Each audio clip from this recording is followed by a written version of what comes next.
Olá, como vai você? O assunto de hoje, como sempre, é um assunto muito importante. Existe um conhecimento muito antigo, mas tão antigo que não se sabe ao certo de quantos milênios estamos falando.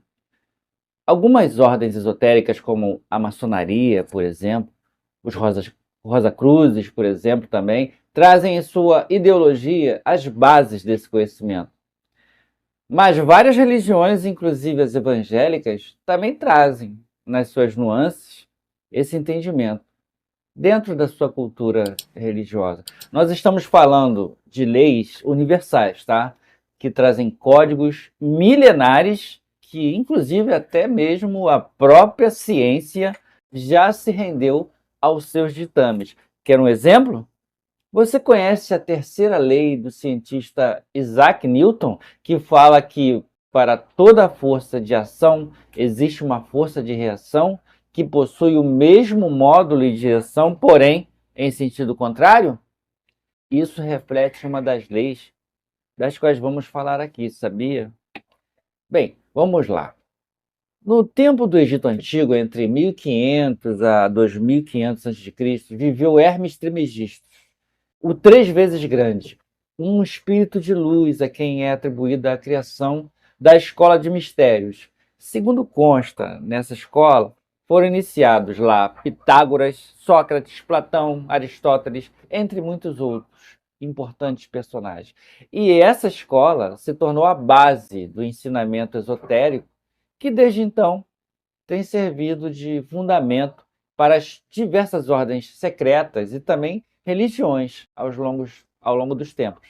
Ah, ficou surpreso de ver Pitágoras como um mestre de assuntos esotéricos? Só conheci ele nas aulas de matemática, né? Pois é, mas saiba que ele foi o fundador de uma das maiores ordens esotéricas de todos os tempos, os pitagóricos. E para você entrar como aprendiz nessa ordem, tinha que ser matemático, físico, músico, engenheiro e filósofo. Se filósofo, tá? Bem, mas voltando ao assunto. O Caibalion é um livro que foi escrito por três iniciados do hermetismo, anônimos. Ninguém sabe de sua identidade. E esse conhecimento foi publicado pela primeira vez em 1908 e republicado várias vezes desde então. Essa obra reúne trechos dos escritos de Hermes, como os sete princípios herméticos, que regem todas as coisas manifestadas dentro do universo, todas as coisas que compõem nosso universo. E isso tudo foi retirado da Tábua de Esmeraldas. Esse é um achado incrível que revelou o mais famoso texto alquímico conhecido no planeta.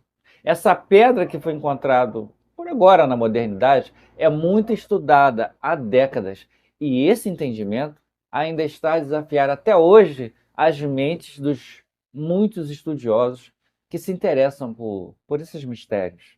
Nesse entendimento, podemos encontrar a seguinte frase: os lábios da sabedoria estão fechados, exceto aos ouvidos do entendimento. E como Jesus dizia, aquele que tiver ouvido para ouvir, que ouça. Olha aí a primeira similaridade com a Bíblia. Para os estudiosos, tanto a autoria como a origem do nome do livro permanecem desconhecidos, tá?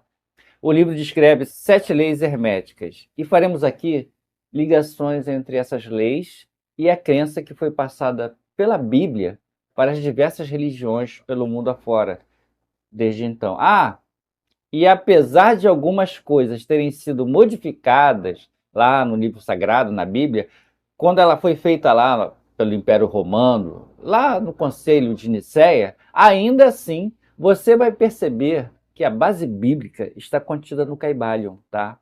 Mas olha só, para aqueles que de repente possam estar sem acreditar que o hermetismo tem alguma coisa a ver com a Bíblia, aconselho a checar na internet, tá? Você vai descobrir, sabe o quê? Que a imagem desse sábio maravilhoso, Hermes Trismegisto, esse espírito de luz, está em catedrais católicas famosas. A maioria está lá na Itália. e está em vitrais, em esculturas. Mas vamos ver esses princípios, vamos ver essas leis. Primeira, lei do mentalismo. O todo é mente, o universo é mental. Ou seja, tudo que existe é produzido pela vibração de nossas mentes. E podemos indicar na Bíblia, como fazendo referência a essa lei, o versículo de 26 a 28 do capítulo 1 de Gênesis. Vejamos. Então, disse Deus: façamos o homem à nossa imagem e semelhança. Domine ele sobre os peixes do mar, sobre as aves do céu, sobre os grandes animais de toda a terra e sobre todos os pequenos animais que se movem rente ao chão. E também no livro de Colossenses, capítulo 1, de 16 a 18. Pois nele foram criadas todas as coisas, nos céus e na terra, as visíveis e as invisíveis, sejam tronos, sejam soberanias, poderes ou autoridades. Todas as coisas foram criadas por ele e para ele. Ele é antes de todas as coisas e nele tudo subsiste. Eu quero que você entenda bem que Deus está dentro de nós, é uma consciência adormecida, chamada de o Deus eu sou. Esses versículos estão falando, na verdade, de nossa essência, entendeu? Bem, a lei da vibração. Nada está parado, tudo se move, tudo vibra. Olha só isso na Bíblia. No princípio era o Verbo, e o Verbo estava com Deus, e o Verbo era Deus. Entenda isso. Verbo ou palavra significa que tudo foi criado por meio da vibração, entendeu? Porque as palavras nasceram quando o som foi arranjado na harmonia. Quando o som ressonou ou está em harmonia, e aí ele produz a energia criativa. Por isso é que as palavras têm poder. Agora, a lei da polaridade. Tudo é duplo, tudo tem dois polos, tudo tem o seu oposto. O igual e o desigual são a mesma coisa. Os extremos se tocam, tipo o bem e o mal. Todas as verdades são meias verdades. Todos os paradoxos podem ser reconciliáveis. Vejamos, aqui em Isaías 45:7, Deus diz assim: eu formo a luz e crio as trevas, faço a paz e crio o mal. Eu, o Senhor, faço todas essas coisas. Significa dizer que nós devemos considerar a dualidade, mas que também nós temos que estar acima dessa linha gradativa que nos une a dois polos. Depois veja o vídeo aqui da sincronicidade, que fala mais um pouquinho sobre isso aí, tá bom? Para você entender melhor. Agora vamos à lei do ritmo. Tudo tem fluxo e refluxo. Tudo tem suas marés. Tudo sobe e desce. O ritmo é a compensação. Como se fosse um pêndulo que faz lembrar de equilibrar seus atos para harmonizar a sua vida. Tipo, não vá com muita sede ao pote, hein? Pois vai acabar se babando todo. Agora olha só isso. Na Bíblia, o choro pode persistir uma noite, mas de manhã rompe a alegria. Salmo no capítulo 30, versículo 5. Chora, pode chorar. A alegria vai chegar. Tudo está bem. Lei do gênero. O gênero está em tudo. Tudo tem seus princípios masculino e feminino. O gênero manifesta-se em todos os planos da criação. O homem e mulher os criou e os abençoou e chamou o seu nome Adão no dia em que foram criados. Gênesis 5:2. Esse princípio não fala só sobre homem e mulher, macho e fêmea, não, tá? Fala, por exemplo, de uma palavra que pode ser, por exemplo, dita a você, e isso vai ser o princípio masculino. E a sua mente recebendo essa palavra vai ser o princípio feminino. A concepção que será feita a partir da conclusão que essa mente tiver dessa palavra que eu estou falando agora, por exemplo, vai conceber ou não. Isso é o masculino e o feminino. Toda causa tem seu efeito, todo efeito tem sua causa. Existem muitos planos de causalidade, mas nada escapa à lei. Olha isso agora. Na carta de São Paulo, à Igreja dos Gálatas, podemos ver a confirmação desse princípio, dessa lei. Pois ele escreveu: não erreis, Deus não se deixa escarnecer, porque tudo que o homem semear, isso também ceifará. Gálatas 6:7. Vamos tratar agora da correspondência. O que está em cima é como o que está embaixo, e o que está dentro é como o que está fora. Não é igual, é análogo. O próprio nome está a indicar correspondência. A frase é pródiga em fornecer dados e informações sobre uma grande gama de assuntos, no que se refere ao princípio da correspondência. Também não é diferente. O princípio da correspondência sempre foi utilizado como recurso metodológico em vários campos da ciência, por exemplo. A própria compreensão do espaço só pode ser possível a partir do conceito de escalas de geometria. O nosso universo visível nada mais é do que uma pequena representação de algo maior. E vamos tratar hoje, em especial, sobre essa lei da correspondência. O que está em cima é igual ao que está embaixo, e o que está dentro é igual ao que está fora. Veja bem o que está escrito em Mateus 18, versículo 18. Jesus falando: digo a verdade, tudo que vocês ligarem na terra terá sido ligado no céu, e tudo que vocês desligarem na terra terá sido desligado no céu. Essa, meus irmãos, é a chave de toda a teoria sobre a operação de milagres, ou seja, de manifestação qualquer no mundo tridimensional. É através do poder da fé. Quando entendemos que a manifestação do mundo tridimensional, ela responde automaticamente ao que desejamos e processamos em toda a nossa força através de nossa fé. Conseguimos desvendar os mistérios a respeito de trazer nossa criação mental, que já existe em uma outra dimensão, para manifestar em nosso plano tridimensional. Era isso que também Jesus queria dizer quando ele falou assim, que nós poderíamos fazer milagres ainda maior do que os dele. E para isso, precisar usar apenas a fé do tamanho de um grão de mostarda. Nós acreditamos piamente que nosso desejo e nossas palavras produzirão, através de sua vibração, um efeito frequencial suficiente para criar uma realidade. Até então, que só existia na nossa mente, no nosso mundo, em outra dimensão. Percebam que eu não estou falando aqui, gente, nenhuma fantasia.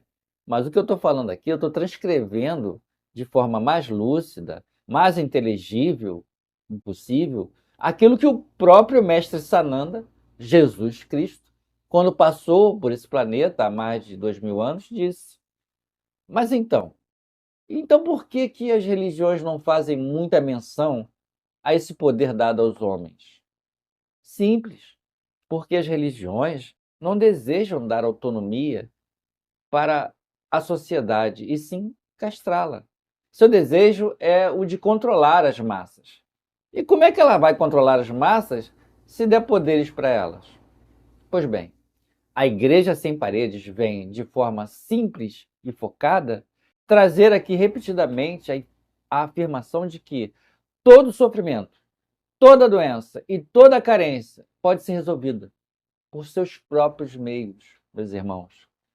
A maior dificuldade que poderíamos encontrar para a prática desse poder são as raízes plantadas em nossas mentes pelas religiões, desde que éramos crianças, e que disseram para nós coisas tipo que Deus estava muito longe, que nós não éramos dignos, que éramos pecadores e estávamos destituídos da glória de Deus. E ainda que, mesmo que orássemos muito, ainda íamos precisar depender da benevolência de Deus para que nossos pedidos fossem atendidos ou não. Não é isso? Mas se Deus está em você, como é que isso é possível? Porque ele é chamado por isso do Deus eu sou. Eu sou, entendeu? Ele não está longe de nós. E nem tampouco faz juízo da correção dos nossos desejos, pois o juiz dessa conveniência, assim como disse Paulo de Tarso, somos nós mesmos. Pois tudo é lícito, porém nem tudo nos convém, lembra? Através do conhece a ti mesmo, conseguiremos aquilatar as limitações que podem estar enraizadas em nossas mentes, e daí então faremos um trabalho pessoal de limpeza dessas raízes daninhas. Dessa forma, com a consciência limpa, estaremos aptos então a expandi-la, e a conexão com o nosso Deus, eu sou, estará garantida para trazer para a nossa realidade todas as bênçãos que desejamos. Agora, tudo que praticarmos deverá ser feito pensando no retorno, tá? No retorno dessa prática, porque nós vamos responder por isso com aquela lei que eu falei anteriormente. Tudo que você plantar, você vai colher, tá bom? Então nós temos que ter muito cuidado com a nossa prática nesse sentido, observando mais uma vez falando sobre essa lei, tá? Sobre a realização dos nossos desejos. Hoje, a Igreja Sem Paredes vem trazer esse conhecimento para você com todo amor e declarando ainda que você vai sim conseguir atingir as suas metas. E isso através da busca da expansão de sua própria consciência. Estamos vibrando por você. Praticamos todos os dias meditação, vibrando por suas vidas, porque vos amamos. Não esqueçam, eu vejo você. Gostaria de falar ainda para você que no domingo nós estaremos realizando um encontro aqui com os nossos irmãos Paulo Lavoura, Neemias, Kátia, que é lá da espiritualidade com Pedro Augusto, e um irmão muito querido nosso, tá, que participou conosco da Igreja da Graça, músico, muito nosso amigo, e nós queremos muito que todos estejam reunidos aqui no Puxadinho Celestial, né, nesse puxadinho maravilhoso aqui, para que façamos uma reunião, e essa reunião vai tratar justamente da jornada espiritual das pessoas que, como nós, nasceram na religiosidade. Eu quero mais uma vez afirmar: essa jornada religiosa que todos nós, que eu mencionei, trilhamos, ela foi muito importante na nossa vida. E se você também trilha a mesma jornada, tenha certeza, ela é muito importante na sua vida. E eu quero mais uma vez também agradecer a todos os irmãos que estão promovendo essa jornada espiritual dentro das religiões, seja elas quais forem, espiritismo, evangelismo, catolicismo, seja qual for essa religião. Porque esse estágio que nós passamos e que de repente você que está me ouvindo está passando, ele é sim um estágio muito importante. Como é que você vai saber o que é luz se você não sabe o que é escuridão? Como é que você vai saber o que é ódio se você não sabe o que é amor? Todos os conhecimentos que nos dão um referencial para crescermos espiritualmente são importantíssimos. E esses irmãos, uma grande parte desses irmãos que estão envolvidos nessas instituições religiosas, fazem isso com muito amor. E eu prezo muito essa atitude desses irmãos. A Igreja Sem Paredes, de maneira alguma, vem fazer qualquer tipo de julgamento ou qualquer tipo de condenação a respeito dessas instituições e de seus integrantes. O que nós prezamos realmente, o que nós queremos realmente é deixar aqui um plus, deixar aqui informações para que essas pessoas que lá estão, uma vez buscando a total liberdade e a total expansão de suas consciências, possam utilizar dessas ferramentas que nós oferecemos aqui para que isso aconteça em suas vidas. Eu agradeço muito a todos pela vossa atenção. Eu vejo você. Namastê.